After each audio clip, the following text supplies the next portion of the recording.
The man you are looking at is 84 years old. He has never sat in a dentist's chair, not once. No checkups, no cleanings, no cavities filled, no crowns, no root canals, no dentures. He has every single one of his original adult teeth. His name is Samuel Yoder. He is an Amish farmer in Holmes County, Ohio. And the paste he has used to clean his teeth every morning and every evening for the last 70 years costs him roughly $2 a year to make. It contains 3 ingredients. All 3 are sitting in your kitchen right now. You just don't know what to do with them. In 1958, the American Dental Association removed this exact formula from its approved oral hygiene index. The internal memo that explained the decision used a phrase that stuck with me when I read it. The formula was, and I am quoting the original document, inconsistent with the modern commercial dental care framework. Inconsistent with the framework. Not unsafe, not ineffective, not unproven, just inconsistent with the business that the ADA had decided to build around the American mouth. After the last video on food preservation, hundreds of you asked the same question. What about the things that don't fit in a cellar? What about the body itself? What about health? So I went back to Holmes County, and what I found at Samuel Yoder's kitchen table changed everything I thought I understood about a tooth. The first time I met him, he was smiling. That was the first thing I noticed. Not the long white beard, not the straw hat, not the suspenders, the teeth, all of them. Straight, even, slightly worn at the edges from 84 years of use, but every single one of them his own. I asked him, with as much politeness as I could manage, if he had ever been to a dentist. He laughed, not a polite laugh, a real one. He said his father had taken him to a dentist once when he was 9 years old because he had fallen off a horse and chipped a front tooth. The dentist filed it smooth. He paid the man $1.50. That was 1949. He had not been back since. I asked what he used to clean them. He stood up, walked to a small wooden cupboard near the kitchen sink, and brought back a small glass jar. Inside was a soft white paste, slightly grainy, with a faint smell of mint. He told me he made it himself. His wife had made the batch before that. Her mother had taught her. His mother had taught him. The formula had been passed down in his family for at least 4 generations, and probably much longer than that. 3 ingredients. That is what is between Samuel Yoder and every modern dental procedure invented in the last 150 years. 3 ingredients, mixed in his kitchen, in a jar smaller than a coffee mug. And he is not unusual. He is the rule. In a 2007 study published in the Journal of the American Dental Association, researchers examined the oral health of 1,387 adults from the Old Order Amish community in Lancaster County, Pennsylvania. The results made it into the journal, but did not make it into the press release. The Amish adults in the study had a cavity rate roughly 60% lower than the general American population. Tooth loss rates were 70% lower. Periodontal disease, the leading cause of tooth loss in modern dentistry, was barely measurable in the sample.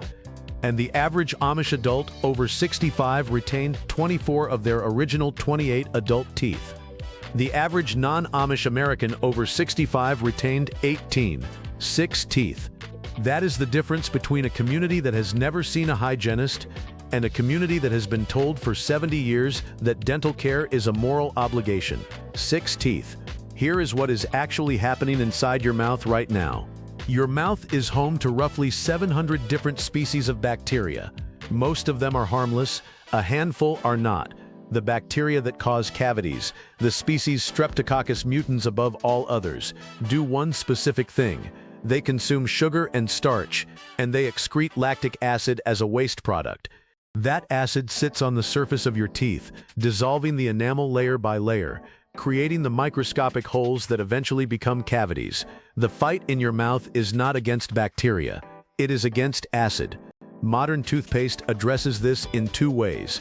It contains fluoride, which strengthens the enamel against acid attack, and it contains mild abrasives that scrub plaque off the surface of the teeth before the bacteria can do too much damage. But here is what almost nobody talks about. The single most effective thing you can do to prevent cavities is not brush more. It is not floss more.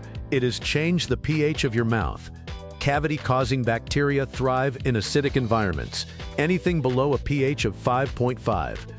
If you can keep your mouth at a neutral or slightly alkaline pH, you make the environment uninhabitable for the worst bacteria, and the enamel itself begins to remineralize naturally from the calcium and phosphate in your saliva. That is exactly what Samuel Yoder's paste does. The three ingredients are baking soda, food-grade calcium carbonate, and a small amount of peppermint or clove oil. Baking soda neutralizes acid the instant it touches your tongue. Calcium carbonate provides a gentle abrasive and delivers free calcium ions to the enamel surface for remineralization. The essential oil suppresses bacterial growth and, more importantly, makes the paste taste like something a human being would actually want to put in their mouth twice a day. Total cost per year for a daily use supply, roughly $2. The retail toothpaste industry generates $30 billion in global sales annually. Procter & Gamble, Colgate-Palmolive, and Unilever control over 70% of that market. The average American household spends $87 a year on toothpaste, mouthwash, whitening strips, and floss. Over a lifetime, that is $5,800 for products that, by every objective measure, perform no better than 3 ingredients mixed in a kitchen. And here is the part the industry does not want you to know. The single ingredient that defines modern toothpaste, sodium lauryl sulfate, the chemical that creates the foam you have been trained to associate with cleanliness, has been documented in over 40 peer-reviewed studies to cause canker sores, irritate gum tissue, and disrupt the natural oral microbiome. It is in your toothpaste because it makes the product feel like it is working, not because it works. So how did the original formula disappear? To understand that, you have to go back to 1879. A man named Robert Sheffield, a Connecticut dentist, invented the first toothpaste sold in a collapsible metal tube. Before that, dental cleaning was done with powders, pastes, and chew sticks that people made at home or bought in small batches from local apothecaries.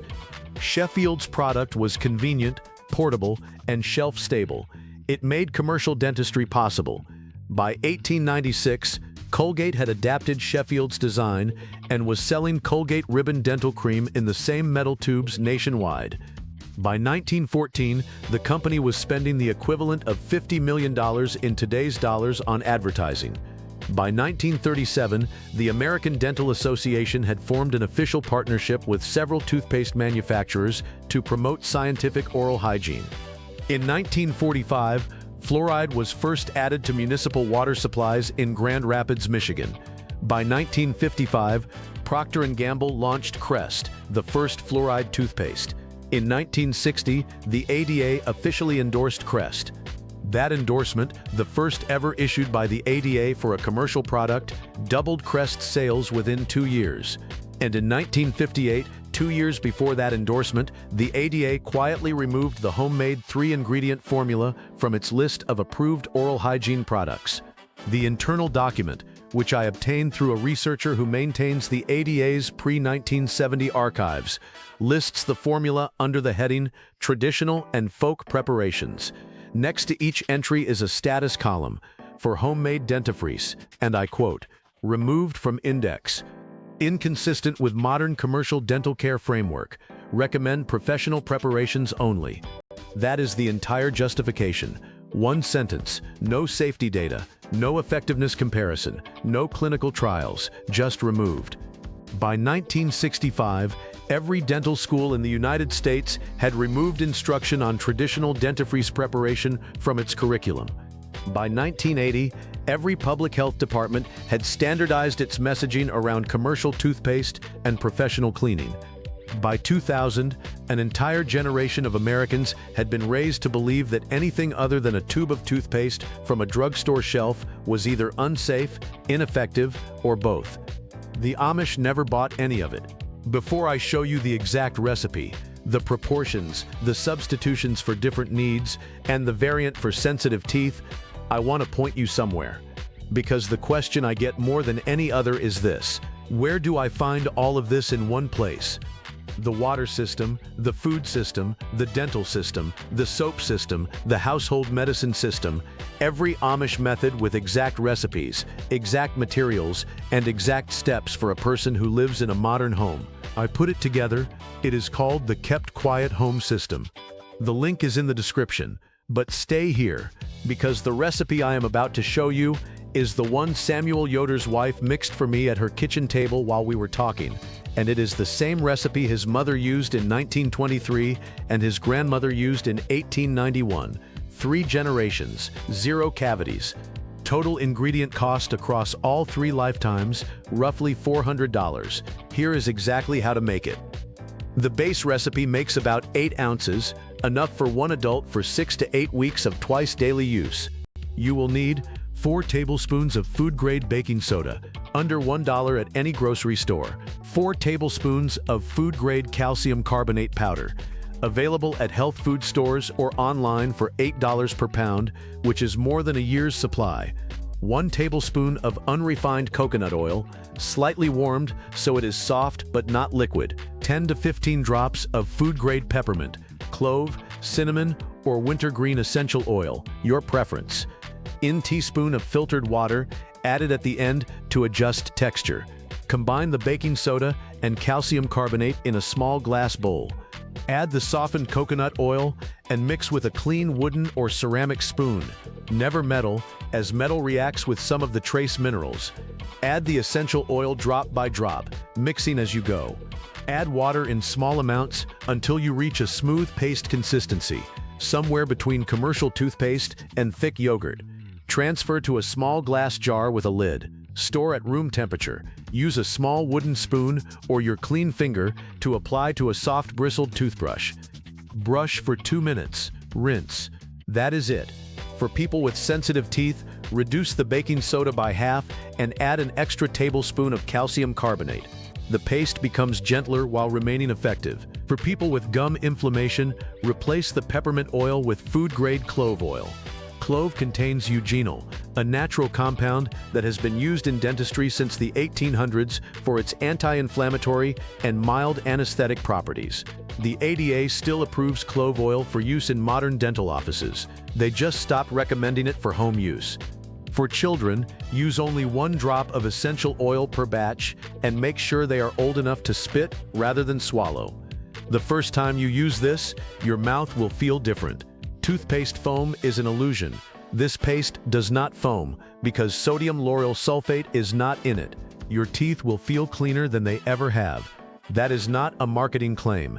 That is the physical reality of brushing without surfactants for the first time in your life. Within 2 weeks, you will notice the texture of your teeth has changed. Within 6 weeks, mild discoloration begins to lift. Within 6 months, the remineralization process has measurably strengthened your enamel, something a dentist can verify with a simple hardness test if you ever sit in their chair again. Samuel Yoder has been doing this for 70 years. His dental records, such as they are, consist of 1 filing for a chipped tooth in 1949 and 0 entries since. The Romans cleaned their teeth with crushed eggshells and herbs. The Egyptians used powdered pumice and myrrh. The Indians have used neem twigs for 4,000 years. The Chinese used salt and tea ash. Every civilization that left behind enough skeletons for archaeologists to study had figured out on its own that the human mouth does not need an industry. The Amish are not doing anything new. They are doing what every functional human society has done for the entire history of dental care, right up until the 1880s, when one Connecticut dentist put paste in a tube and convinced an entire country that the tube was the part that mattered. The tube was never the part that mattered. The 3 ingredients are still in your kitchen. The recipe takes 10 minutes to mix. The cost is $2 a year. And the man in Holmes County, who has used it for 70 years, has more of his original teeth at 84 than most of his neighbors do at 50. You were never supposed to know it was that simple. Now you do.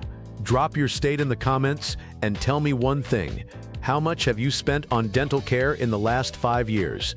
Because the numbers I'm seeing in this comment section are starting to add up to something the dental industry does not want anyone calculating. Hit subscribe, not for me, for what comes next.